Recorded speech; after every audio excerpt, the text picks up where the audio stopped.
The Lockwood family conference room hadn't changed since the late 90s. Same oak-paneled walls, same stiff-backed chairs, same framed portrait of my great-grandfather glaring down like he could still veto our decisions from the grave. Sat near the corner, quietly observing, as my father strutted around like he still ruled San Diego's tech corridor. Technically, he did. Lockwood Dynamics needs fresh leadership, he declared, hands clasped behind his back. New capital, new strategy, a legacy that doesn't crumble with age. My older brother Ryan adjusted his Rolex and offered a smile. My younger sister Brooke flicked through her phone under the table, half listening while pretending to type notes. I remained still, a closed folder, resting in front of me. That's why, Dad continued, I'm offering up equity, family only, but I expect real investment, minimum of $1 million. Ryan jumped in grinning. I've already sold a couple of rental properties. I can put in $1,500,000, 0 cents. Dad nodded, clearly impressed. Good man. That's the energy we need. Brooke chimed in next. Cameron and I will contribute from our crypto portfolio. We can match that. Perfect, Dad said, pleased. Commitment, ownership. Then the room went quiet. All eyes turned to me. Natalie Lockwood, the middle child, the invisible one, the one who left 7 years ago at age 28, apparently to find herself. I'd like to present a proposal on supply chain modernization, I said. Voice calm. Dad held up his hand. Natalie, this isn't a lecture. We need real money. What can you contribute? I met his eyes. Right now, I've got about $900,000, 0 cents in liquid assets. Brooke let out a soft laugh. Sweetheart, that's not even a down payment around here. Ryan smirked. Maybe stick to your freelance stuff. Leave the big moves to us. Dad exhaled sharply. We're talking serious capital here, Natalie, not a hobbyist's savings account. I didn't mention the $60 million 0 cents in holdings under my firm's name, Lockwood Stratagem, registered quietly out of Austin. And I certainly didn't tell them I'd just signed a definitive acquisition agreement to buy CraneTech Systems, Lockwood Dynamics' largest competitor and market threat. No, I just smiled and said, thanks for your feedback. They dismissed me that day. 3 weeks later, when CraneTech's new owner called a press conference and announced a full rebrand under Lockwood Stratagem Group, I imagined the portrait of my great-grandfather finally smiled. CraneTech Systems, Lockwood Dynamics' biggest competitor. I just nodded, gathered my folder and stood. Understood, I said quietly. Thank you for the opportunity. Natalie, my father called out just as I reached the door. Maybe in a few years, when you've built some real wealth. I shut the door behind me without a word. 2 weeks later, I was seated in my real office, top floor of a high-rise in downtown Austin, floor-to-ceiling windows wrapped around the room. Multiple monitors displayed the morning business news, headline crawls syncing perfectly across the screens. Breaking. CraneTech Systems announces new CEO and majority shareholder. I sipped my coffee and leaned back in my chair. The first notification came in from Ryan.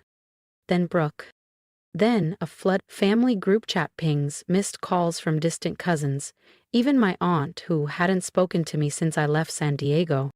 I ignored them all. Instead, I pulled up the live feed from Lockwood Dynamics building. Their security system was laughably outdated, something I intended to exploit further later. For now, it served one perfect purpose: watching my father walk into his own lobby, oblivious to what was already underway. He moved to the front desk, coffee in hand, checking messages like it was any other Monday. But then, on the mounted lobby television, the segment aired. CraneTech Systems proudly announces Natalie Lockwood as its new CEO and majority stakeholder. My professional headshot filled the screen. He froze. Then the cup slipped from his hand and shattered on the marble floor. His face turned crimson, then pale, then back again. He fumbled for his phone. I let the call ring. Then I opened my laptop and typed a short email to the CraneTech executive team. Subject: Expansion Phase 1. Launch today. As discussed, Phase 1 begins immediately. Target, Lockwood Dynamics semiconductor deal with Cobalt Advanced Manufacturing. Let's move decisively. They won't see us coming. Regards. Natalie Lockwood, CEO, Crane Tech Systems. I hit send and swiveled in my chair to face the skyline. In the distance, I could see the top of the Lockwood building, a monument I'd once dreamed of running. But now, I had something far more valuable. I had leverage. A message buzzed across my screen from Ryan. "What the hell, Natalie? Crane Tech? Are you trying to take us down?" I typed back. "No, dear brother. I'm showing you what actual wealth looks like." Then I silenced my phone and rang my assistant. "Jenna, notify the PR team. Phase 2 begins today. And get me Cobalt's CEO on the line." "Right away, Miss Lockwood. Also, your father's downstairs, very insistent." I smiled. "Kindly remind security he's with a competing firm now. Any meetings must be scheduled through the proper channels." "And if he resists?" "Take his picture," I said. "We'll use it for the next press release. We'll need it for the restraining order. I'll be filing this afternoon." I stood and adjusted my blazer, the same navy one I'd worn to the Lockwood family meeting 2 weeks ago, the one where they barely looked up, too busy comparing investment totals to notice the woman sitting across from them already had more wealth than all of them combined. My office phone blinked. Jenna's voice came through. "Cobalt's CEO is on line 1 for you, Ms. Lockwood." I picked up the receiver, calm and composed. "James, Natalie Lockwood here. Let's talk about your future with Crane Tech Systems. Because the best revenge isn't just success. It's success they never saw coming." And I was just getting started. The next morning, Crane Tech stock opened 12% higher. Lockwood Dynamics, down 8% before lunch. I watched both numbers flicker across my private conference room screen as I reviewed the finalized Cobalt contract, now exclusively ours. A midnight negotiation, inked quietly, had stripped Lockwood Dynamics of their biggest semiconductor deal. They never even saw the exit clause coming. "Miss Lockwood," Jenna's voice returned through the intercom, "your sister Brooke is here." "She doesn't have an appointment." "I know, but she's not leaving." "Let her in," I said, closing my laptop. "This should be fun." Brooke burst through the door in Louboutins in fury. "What the hell are you doing, Natalie? First Crane Tech, now Cobalt? Are you trying to burn down everything Dad built?" I gestured to the leather chair across from me. "Please, sit. You're making my security team nervous." "Screw your security team." But she sat anyway, smoothing her silk blouse with hands that wouldn't stop trembling. "Ryan is spiraling. Dad hasn't left his office. Mom keeps crying about betrayal, about family." "How poetic," I murmured, pulling up a document on my tablet. "Speaking of betrayal, let's talk about that partnership you and Ryan pushed last quarter with Argus Circuits." Brooke frowns. "How do you know about that?" "I know everything," I said evenly, "including the fact that Argus is 3 months away from defaulting on their debt. Their books are a disaster, and you two tied Lockwood Dynamics to them because their CEO promised you personal kickbacks." Her eyes darted. That's not true." "I have the offshore account transfers," I replied, turning the tablet screen toward her. "Wire logs, transaction IDs, your initials." Her face turned ghostly. "You can't prove anything." "Actually," I said, "I already did. Crane Tech's forensic accounting division is very thorough, and right now they're drafting a full report for the SEC." Brooke stood abruptly. "You wouldn't dare." I smiled. "I told you 2 weeks ago I brought more than ideas to the table." Then I pressed a button on my desk. "Jenna, please escort my sister out." Brooke's voice cracked. "Natalie, please." But I'd already turned my chair back to the window, watching the Lockwood Tower shrink into the distance. Some legacies are earned. Others are dismantled. If you've ever been underestimated by the people who should have known your worth, don't scroll. Hit that subscribe button and join me for the next chapter. Because Natalie's just getting started. "We're family," Brooke whispered. I leaned forward, voice even. "Was it family when you and Ryan convinced Dad I didn't belong in strategic meetings? When you mocked my little consulting firm while I was quietly building a billion-dollar portfolio? When you both locked me out of every decision because you thought I wasn't smart enough, rich enough, or ruthless enough to matter? She pushed to her feet so fast the chair behind her toppled over. What do you want? Simple, I said. Lockwood Dynamics cuts all ties with Argus Circuits, effective immediately. You and Ryan resign from the board, publicly citing personal reasons. Her jaw clenched. That's blackmail. No, dear sister, I replied, tapping my laptop. That's business. I didn't bother explaining further. You have until 5 p.m. to decide. After that, the SEC receives an anonymous tip with full documentation. Dad will never agree to this, she spat. Dad doesn't have a choice, I said calmly. Crane Tech now controls 30% of Lockwood's supplier network. One call from me and your production lines go dark tomorrow. She stared at me like she was seeing a stranger. Maybe she was. Who are you? I met her eyes. I'm the sister you should have paid attention to. Then I pressed the intercom. Jenna, please escort Ms. Lockwood out and send in the M&A team. We've got work to do. After Brooke left, I opened an old family photo on my screen. Last Christmas. There I was, blurred in the back row, quiet, watching, planning, and there they were, centered, loud, confident, completely unaware I was about to change the game. My phone buzzed, a message from Ryan. Whatever you're planning, stop, let's talk. I typed back without hesitation. Like you talked about the Argus deal? Check your email, you've got 4 hours.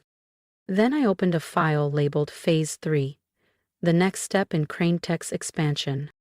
By the time my M&A leads walked in, I'd already flagged 3 more Lockwood Dynamics contracts ripe for acquisition, one of them a key distributor for their overseas assembly line. Each one another domino in the structure they never thought could fall. Because this wasn't just about revenge anymore. It was about precision. It was about showing them, clearly and undeniably, who they had underestimated. And I was just getting warmed up. That afternoon, the financial news tickers lit up with Crane Tech's latest acquisition, a mid-sized chip supplier responsible for 40% of Lockwood's component flow. Right on schedule, 3:02 p.m., Dad would see the headline flash across the monitor in his office, the same time he took his daily coffee break, the same coffee he dropped yesterday. I smiled, imagining the splash on the floor, because sometimes the quiet ones don't stay quiet out of fear. They stay quiet because they're waiting for the perfect moment to strike. And my waha moment? It had only just begun. At exactly 4:58 p.m., 2 minutes before my deadline, the resignations hit my inbox. First Ryan, then Brooke, both citing personal reasons for stepping down from the Lockwood Dynamics board.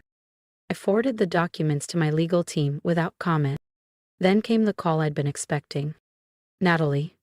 My father's voice was strained, thinner than I'd ever heard it. We need to talk. My office, tomorrow morning, 9 sharp. Bring your mother. I hung up before he could say anything else. That night, I sat in my penthouse, lights low, a glass of wine untouched beside me. I was reviewing old family videos, not for sentiment, but for fuel. Christmas mornings, where Brooke's designer gifts filled the screen while I unwrapped books on finance. Footage of family meetings where I raised my hand only to be talked over, and my business school graduation was valedictorian, yet everyone left early because Ryan had dinner with a potential investor. I saved everything. Because I never forgot. At 8:55 IA memo the next morning they arrived. Mom looked older than I remembered, like the stress had finally caught up. Dad's confident gait was gone. He walked like a man carrying a weight too heavy for one lifetime. They sat across from me in the glass-walled executive suite, facing the downtown skyline, 2 people who once seemed invincible, now just tired. The Argus Circus deal is dead, Dad said, voice flat, and your siblings have resigned. Yes, I replied, calm. I know. I tapped the remote and brought up a presentation on the screen behind me. Let's talk about Lockwood Dynamics' future. Our future? Mom asked softly. Natalie, you're tearing us apart. No, Mom, I said gently. I'm saving you. From them. Slide 1 appeared, detailed wire transfers, false invoices, and meeting records linking Brooke and Ryan to the kickback scheme. They've been draining the company for years. Argus was only the most recent. I have records of at least 6 other contracts where they were paid under the table to push deals that bled Lockwood dry. Dad's face turned pale. That can't be true. We raised them better. Did you? I asked, holding his gaze. You raised them to believe that success meant control. That whoever shouted the loudest won. That money trumped ethics. They learned from the best. I clicked through more slides. Offshore accounts, flight logs, emails scrubbed and recovered. With each click, their posture crumbled. Why are you showing us this? Mom whispered.